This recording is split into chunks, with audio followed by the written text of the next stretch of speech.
Welcome, everyone. This is Up Your Rank FPL. We are your hosts. I'm AC. That's Bri, bringing you Game Week 21 review and chip strategy talks. As always, guys, if you're new around here, you like the content we've been bringing you, please make sure that you smash that like button, subscribe to our channel, and follow us on Twitter at Up Your Rank FPL. Bri, my guy, Wagwan, game week ended a little bit ago. We're just getting into it. Couple different topics to get into, but how you feeling, man? How was the game week for you?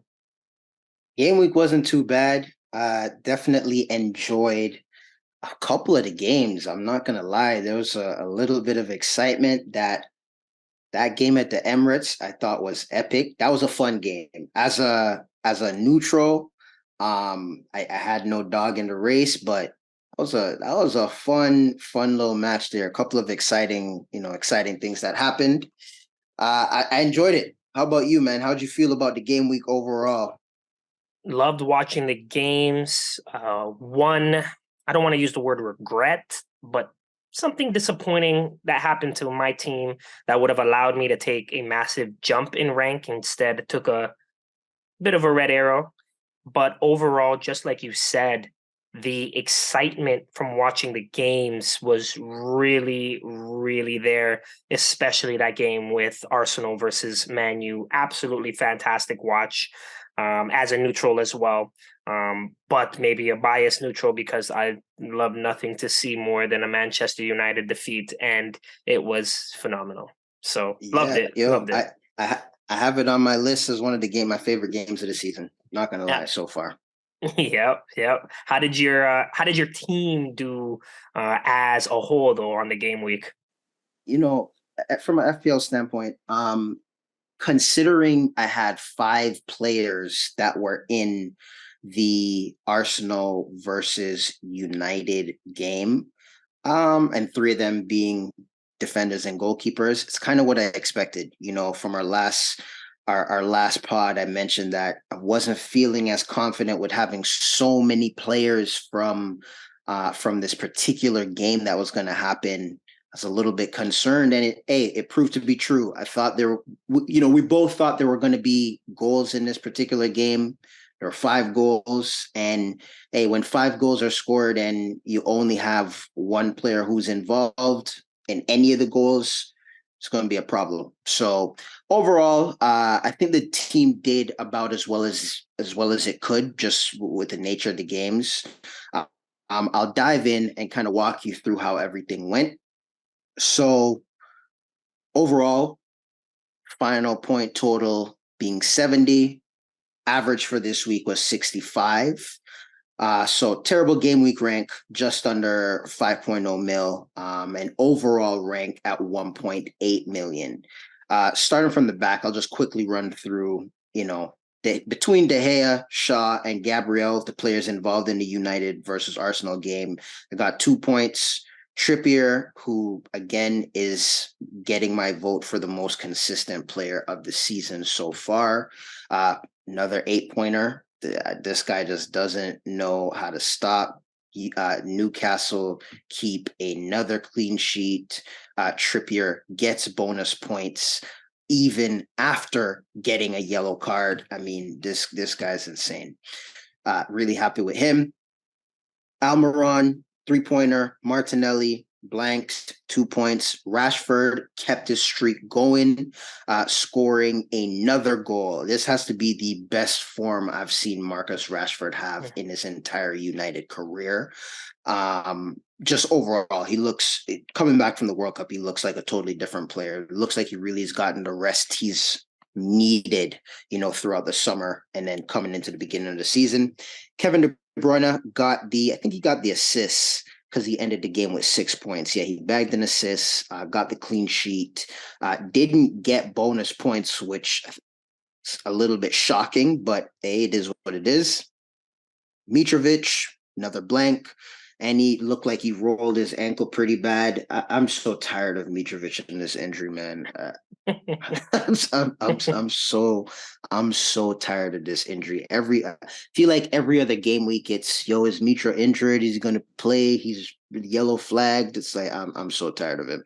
Harry Kane took home 6 points as well. He bagged a goal. Kane has been ticking along, having a very good season. If it wasn't for Holland, I think everyone would have Harry Kane in their team, but his ownership still stays under 40%. And then Erling Holland, just when I've been preaching, it might be you got to take some opportunities to captain other players, and looking at the right opportunities, Holland goes and scores a hat trick in what? How quick was it? 50 minutes or something like that? Something ridiculous. 17 pointer, 17 points from him, 3 goals, and all 3 bonus points. So overall, 70 points. Nothing was really on the bench. Andreas got 2 points. Ward got 1 point. Leicester continued to look terrible defensively. I'm really not looking forward to when I got to play Ward over De Gea. And then, Luka Ding and Patterson are still on my bench. So that's how the game week went for me. Not too bad considering. But hey, is what it is. How did your team? How was your team set up? How'd they do? What are your thoughts? Talk to me. Yeah, so the game week for myself, 73 points on the game week. Unfortunately, I did see my rank drop by about 52K. So I'm currently sitting just within the top 400K at 393K. Not exactly where I wanted to be after seeing several weeks of green arrows. And it really just came down to two things that made my team that one of them being in my control that just really shifted things. So in the back, I had Kepa, 9 points. I definitely predicted that game against Liverpool was going to be a 0-0 draw. I just wasn't surprised that it was a draw. Very happy that it was a draw, not for Liverpool's What a sake, but boring game. it was a boring game as well. What a boring game, man. I actually fell asleep, woke up, fell asleep, woke up again, and fell The game asleep. It was was a super boring, man. yeah, it's not some. I should have not. Why did I wake up at 7:30 to even Yeah, try to catch it? honestly. But in the back between Trippier, who you've already mentioned, to be fair to him, when and this is just my opinion though, when you play on a team where you are such a standout, it's easy to accumulate the bonus points because let's say hypothetically he was playing on a team such as Manchester City. I don't think he's the bonus point magnet to this degree. I think it's somewhere more along the lines of Cancelo of last year, which he was a Mm-hmm. bonus point magnet, but Trippier's the way the bonus points go to him, it's unbelievable because It's crazy. so much is running through him from the back. Yeah, all And the he gets offense. It's himself like and he's it's getting all the himself in all offense. the attacking positions. So as a defender, when you're creating these chances, plus you're keeping the clean sheet, of course the bonus points are going to pile on. I just feel as though not to take away from Newcastle one bit. Newcastle is a phenomenal unit. Like they play great as a team. Just a lot of the play is going through Trippier. But who's complaining here? I love seeing a little bit of a shakeup at the top of the table, and Trippier's in everybody's team, so none of us Yep. are going to complain. What wasn't in my control was Ake is 1 pointer. Oh yeah. Pep saying things like Ake is a must in the team. I'm paraphrasing here, but the very next thing you do is you bench him in the game and then you put on Lewis. Like that just doesn't make any sense. And then to make matters worse, you come in for the 1 pointer. Not that it would have made a difference on my particular team, but this was a game that I expected City to keep a clean sheet. So to have a City defender for these games who doesn't get to keep the clean sheet when they keep the clean sheet, it's just frustrating from an FPL perspective. So I Yeah. just feel as though 5 points were gone for a Pep decision where you're playing like the Pep roulette is so real. You talk up a player and then you bench him. Like it's just unbelievable to me. Yep. Estupinan, that game actually for I'm not sure if you caught it. That was a good game. That was a Um, great game. yeah, did you watch it? Yeah, Um, great game. yeah, I thoroughly enjoyed the watch. I liked seeing Estupinan being so attacking and crossing in those balls, and I think he even had a shot in that particular game. Don't think it was on target or anything, but 9 points. He was my differential to a degree, but now a lot of managers have caught on and they're bringing in a Stupinan. Pretty sure his price has already gone up or it's about to go up. But I know his ownership. Shoot, some people in mini leagues that I play in outside of you, they brought in a Stupinan. He's still low. He's still low. Under 2% right now. He's still low. Still low. Yeah, I guess for me, I'm just looking at it from a mini league perspective. Fair. He and I have a rival in one of the leagues, and they said I was going to bring it up in the pod. I was down by like 60 points on him last couple of weeks. I've now overtaken him as of last. We tied as of last week. I just overtook him, but he brought in a Stupinan to his team as well. So we both got the 9 point. But I'm seeing you. We still got a whole half of the season. It's going to be interesting to see how that mini league plays out. But definitely very useful as the differential. Almiron, it's time to go. We knew that his time was going to end. You called it. It's almost as if you brought him into your team just for him to do nothing. Has he returned for you? And you one goal. Okay. And you might remember, it's exactly what I said would happen. I said, no, I'm going to bring this guy in, and I'm giving it 3 games. I said I was going to give it 2 or 3 games for him to blank.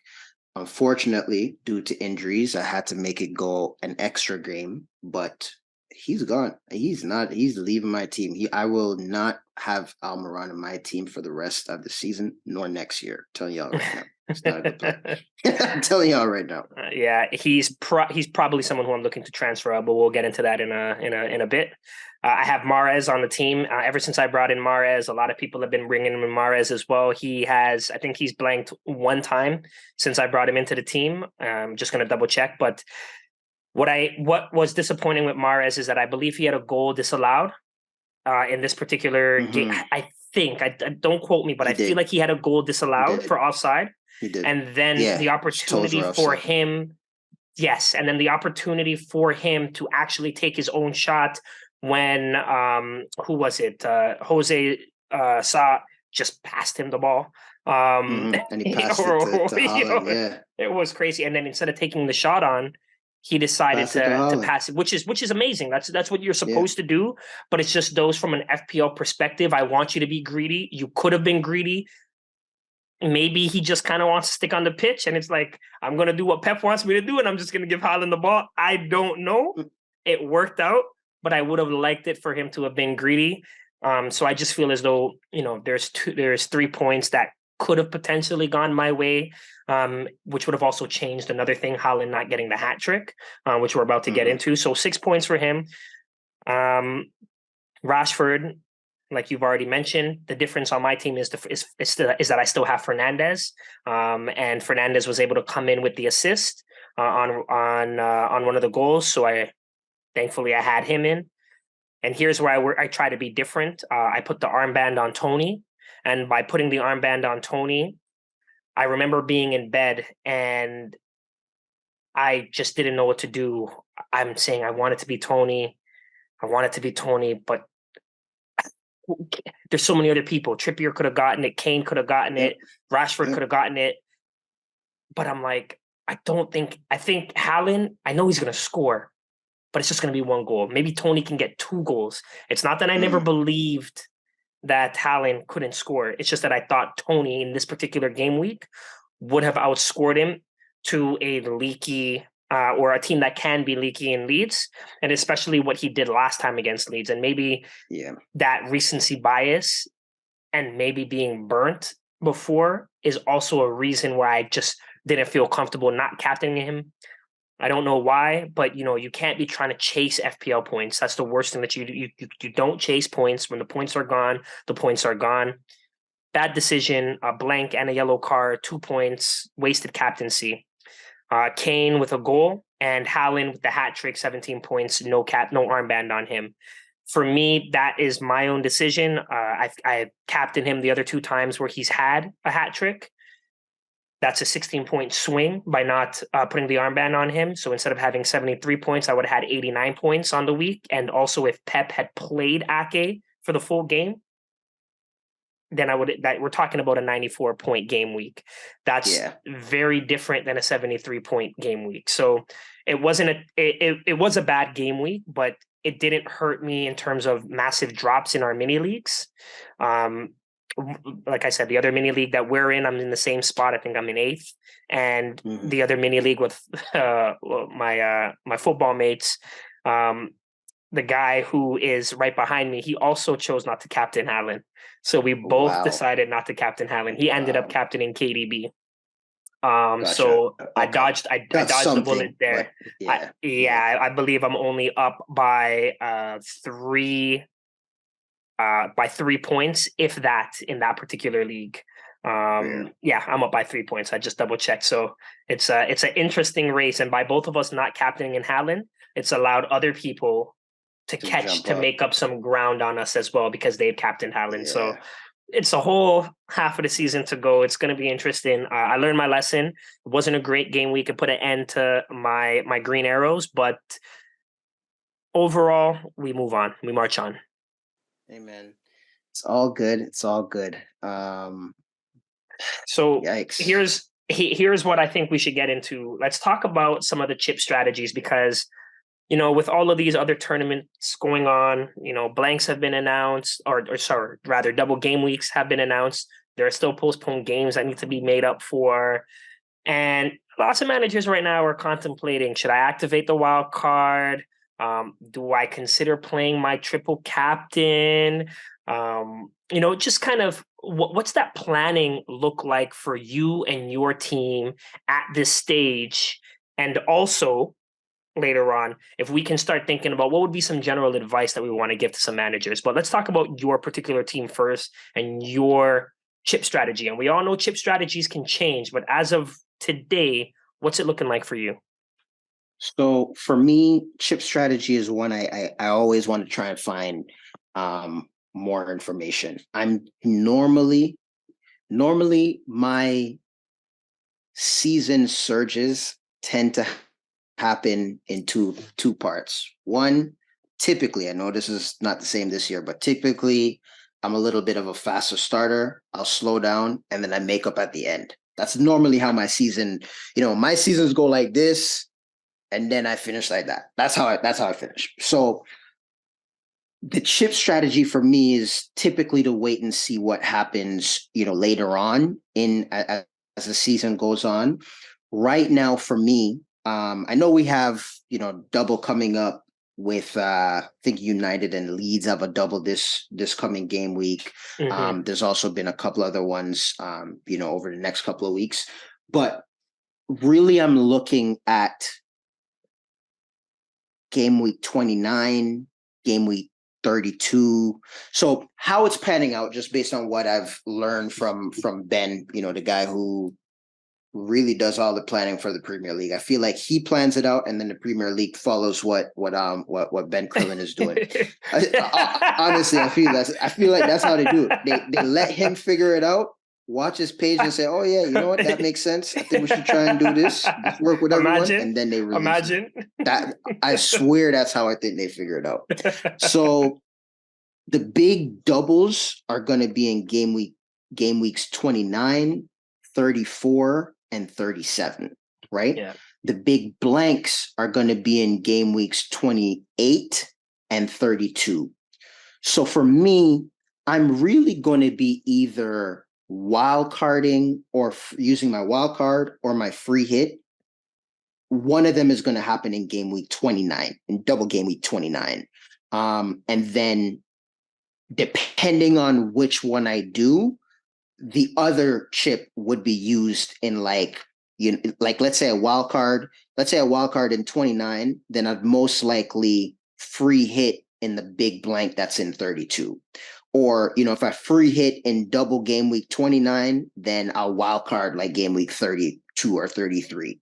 So that's kind of the chip strategy that I'm looking at right now. In terms of triple captain, I'm just going to wait for another one of these good blanks to go, or I'm actually becoming a little bit open to just triple captain in Holland on one of these single game weeks against a poor team. Like a triple captain against Wolves would have been just fine. A triple captain for him against like Nottingham Forest, where he got another hat trick, that would have been fine. Crystal Palace the very same. So I think I'm just going to be I'm going to be watching their schedule and seeing which home game for one of these easier teams. He does tend to score more at home. And just looking to triple captain him in one of those. Maybe one of them aligns with a double, and I'll take that. But I'm looking at tripling him, for one of these game weeks. That's where I'm at right now with my current plan. What are you thinking? What are you thinking from a trip strategy standpoint for your team? So when I look at my team, I don't feel as though there is anything urgent that I need to do with respects to a wild card. So I'm not looking to wild card my team anytime soon. As a matter of fact, I'm just kind of forecasting some of the issues that I'm going to have in the coming game week. So, for example, I'm going to have about 5 players, I think, blank is as my team is currently constructed. I have not made a transfer since the end of game week 21. So as my team is currently constructed, I do believe that I'm going to have 5 blanks because of the blank that's going to happen in United versus Brentford, as well as Newcastle versus Southampton. And this is game week 28 you're talking about. No, this is game week 25, right? Okay, so yeah. What is game week 25 in however many weeks that is? I believe that's sometime in February. But as my team is currently constructed, Rashford, Fernandez, and Tony would blank, and then Estupinan and Trippier. And the reason why I'm bringing up these blanks that are possibly going to happen, which tournament is this? Is this the FA Cup? This is FA Cup. I think it's FA Cup. And I think that it's going to be a final with United and Newcastle. I think everyone believes that that's how it's going to end. I'm not sure if you watched the game, but the Manchester United game against Nottingham Forest, and the Newcastle game against Southampton. Did you watch any of those? I watched the United one. That's the 3-0, right? Yes, that was a 3-0 one, and then the Newcastle Southampton. I believe that was 1. I think that was 1-0. And Joel Linton is the one who scored the goal. He's terrible. Oh yeah, no, I did watch that. Yeah, I did watch that. Hey man, that's no. Listen, here's what I'm gonna say about Joel Linton. Just because you mentioned him, I was thinking this the other day. Joel Linton, when he first came to England, was a striker, right? And Joel Linton was actually on a list that goes out for all of Europe. He was listed as one of the worst starting strikers for any team in Europe, right? He was that bad. I'm dead serious. He was listed as one of the worst strikers. Eddie Howe coming in and immediately taking him out of being in a striker role and putting him into the midfield has completely changed that dude's career. He could have, if the Brazilian squad wasn't as good as it was, Joel Linton could have made the Brazil squad. I'm telling you right. Like if Fabinho was injured or something, Joel Linton could have made that squad. Yeah, I'm not saying he would have ever gotten on the pitch, but just as a midfielder. Yeah, as a midfield, I think he's a way better midfielder than striker. And I really do. And you know what? I agree with you. And I guess where I'm saying he's terrible, I'm talking about his ability to finish, his ability to score. That's what I mean. I'm not saying he's a terrible player. Like I don't think any Premier League players are terrible. They're not. There's no way you're in the Premier League and you're terrible at football. Like it just doesn't happen.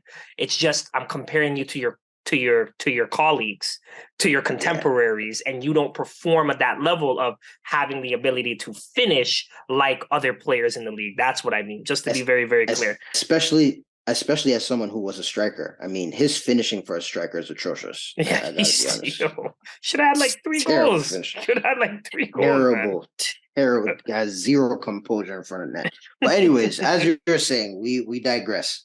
Yeah. So because I think that's going to be a Man U Newcastle final, those 2 games are going to blank.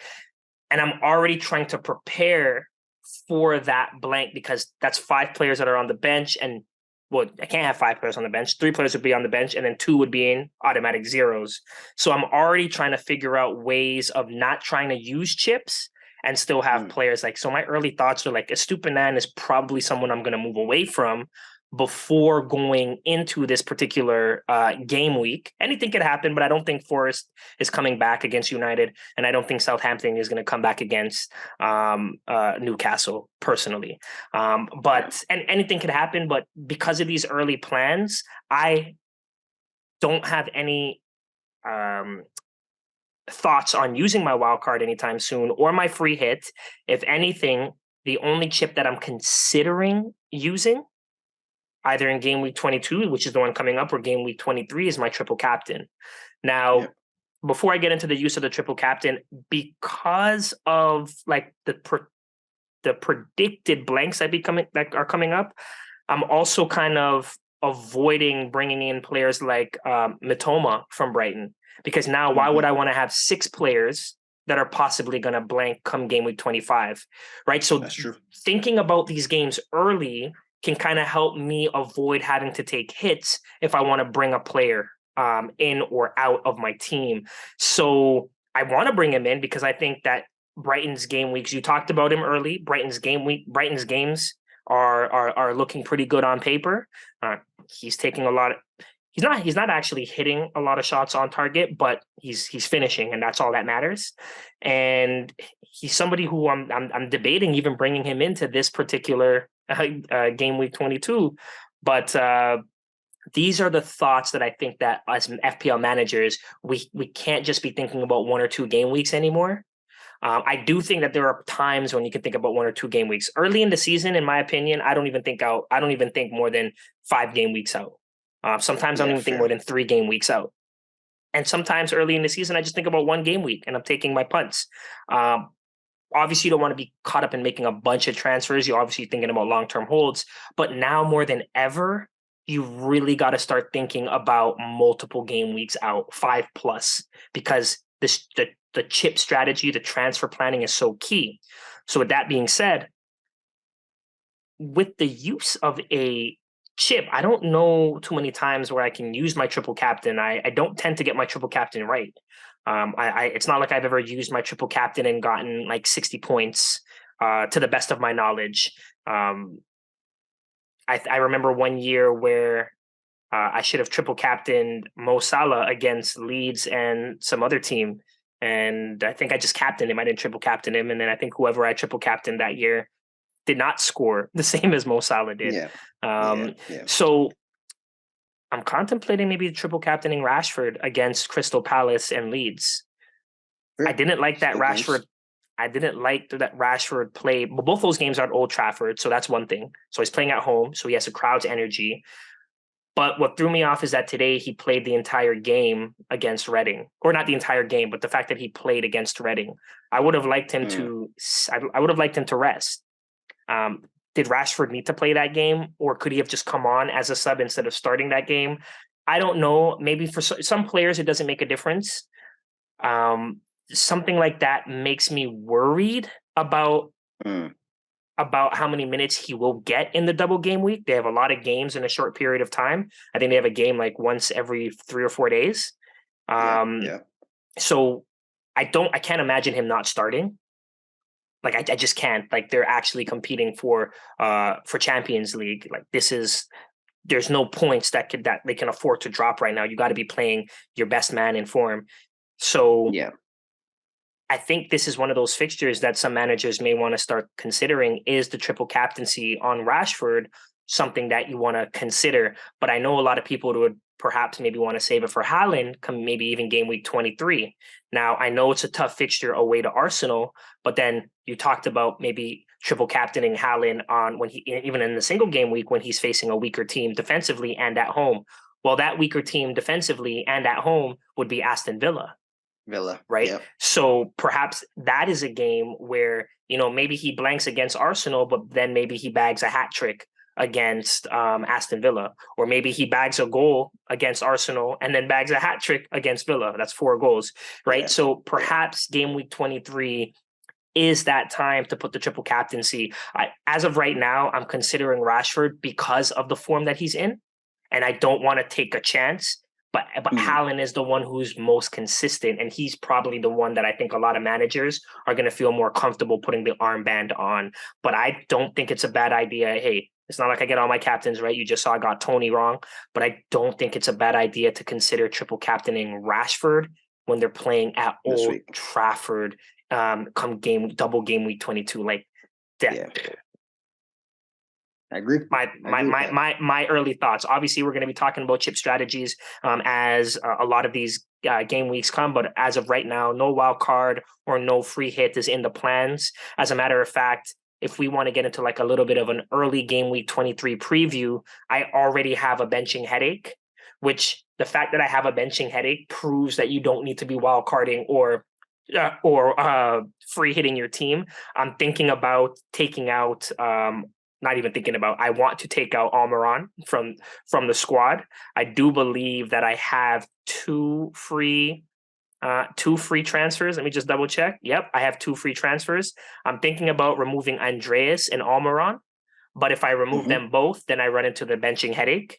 So it might be best for me to just remove one which I think should be Andreas, just because he's cheaper, and if I remove Almiron, I have more money.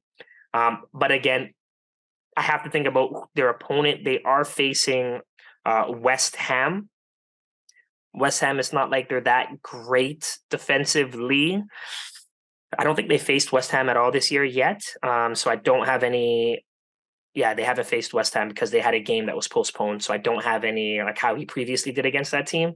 But he's not playing that well right now. I think I need to use a transfer, and I think I'm going to use it on him. And I think I might capitalize on a double game week. Leeds, maybe bring in Rodrigo.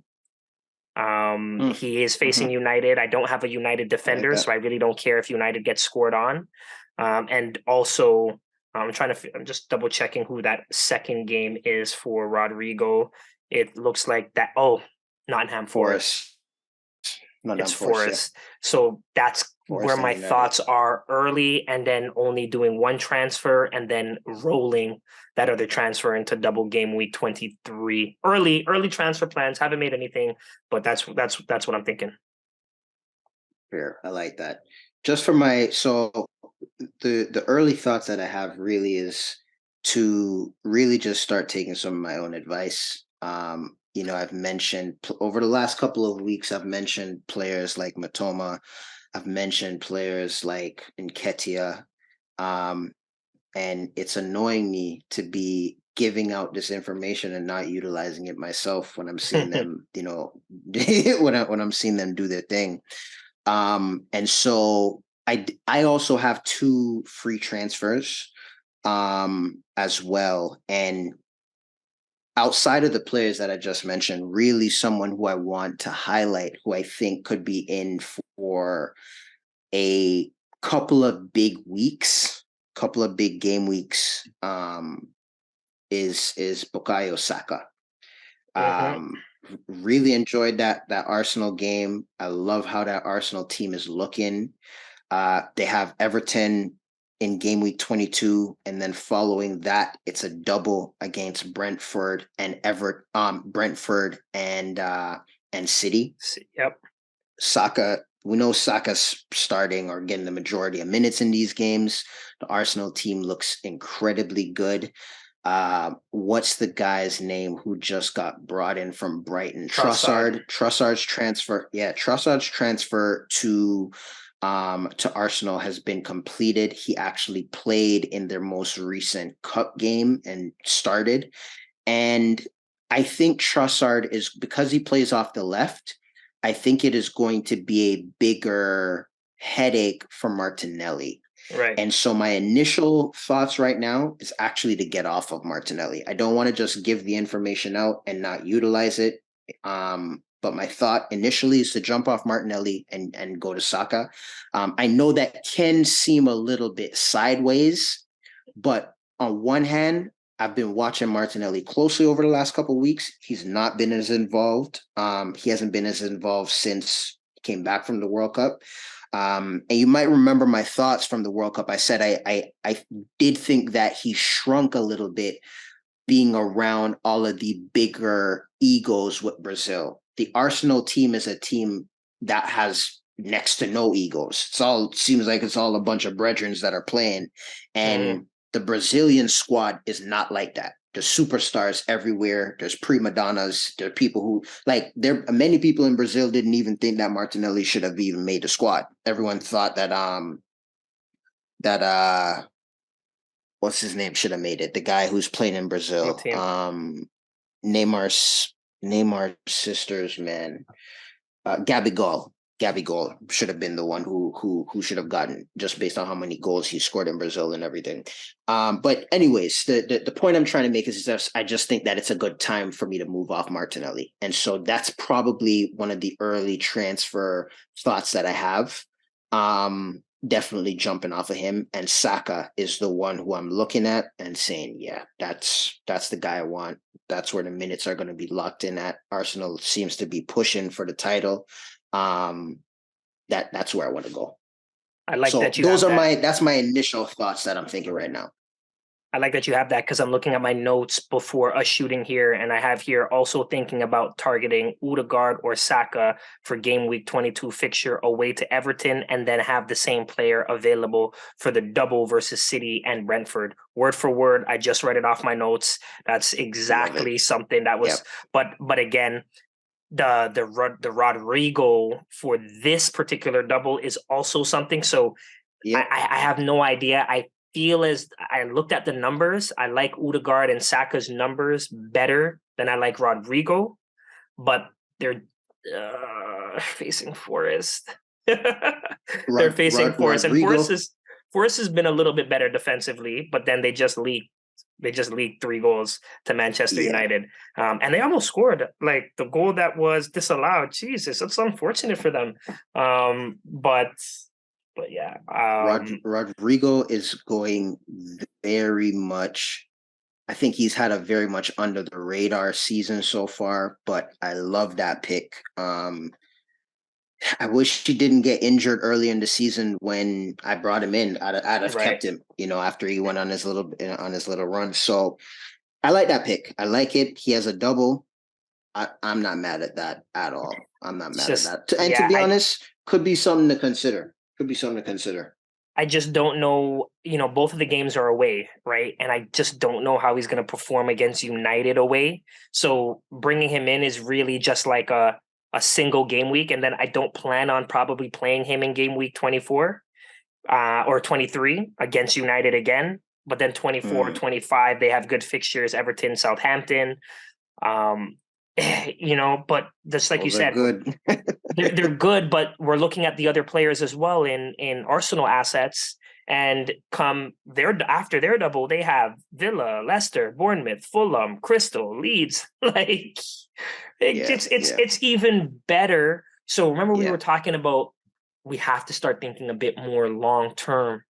The punt play is Rodrigo, but the long term is probably an Arsenal asset. And I do like your thought process on moving away from Martinelli. I knew when I sold Martinelli, I was never going to jump on. I sold him too early, but I knew I was never going to jump back because I just didn't think that what he was doing was sustainable. I always knew what Saka could potentially do. I wish I said, and I maybe have to take this advice next season, stop getting worried about players who drop in price early. I sold Saka because he was going to drop to 7.9. Can you believe it? Yeah. Because he was going to drop 0.1 million. Like, I sold Saka. Yeah. Like, that's absolutely silly, because then I sell him and then he's returning. He was just doing a little 5 points here, a little 5 points there, where other midfielders are getting double-digit hauls who are cheaper. So no, and then he drops again in price, but he was always performing. It's consistent. Right. So, and Odegaard is he's significantly cheaper than Saka. I don't think money should be a factor. I think it's just about who's going to be able to get you the most points. And it's tough. Like, who do you choose between Odegaard and Saka? Odegaard is looking like KDB. he's playing amazing. Good. I mean, top scoring midfielder in the game right now. I mean, I don't think either of them is a wrong option.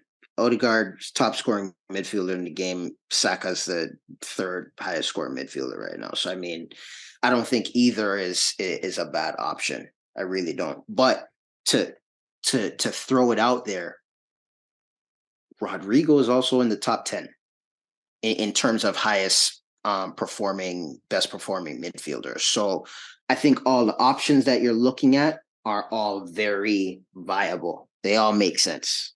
Yeah, and that's why I'm saying maybe just hold the transfer, just get rid of Almiron because I know that Newcastle is going to make. I just have a feeling they're going to make this final.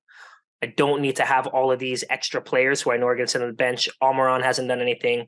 Let me capitalize by getting a little bit of change out of him. What, the 0.1 million that I gained? Let me just sell him now, or not now, but before the game week, and focus on double game week 23. But yeah, man, that's how everything's shaping up. Fair. Okay. Well, fair. I mean, definitely some good information there, like how your team is setting up. Really appreciate you guys taking the time to go over this game week review and thinking a little bit more about chip strategy. If you like the content that we're putting out, please be sure to hit that like button. Also, subscribe to the channel and turn your notification bells on so that you can get the latest updates for when we drop content for the upcoming game weeks. You can also follow us on Twitter at UpYourRankFPL. Wishing y'all all the best. We'll be back before the game week starts to share a little bit of a game week preview and what the transfer decisions actually turn out to be. Wishing y'all all the best. We'll catch y'all in the next one. Peace.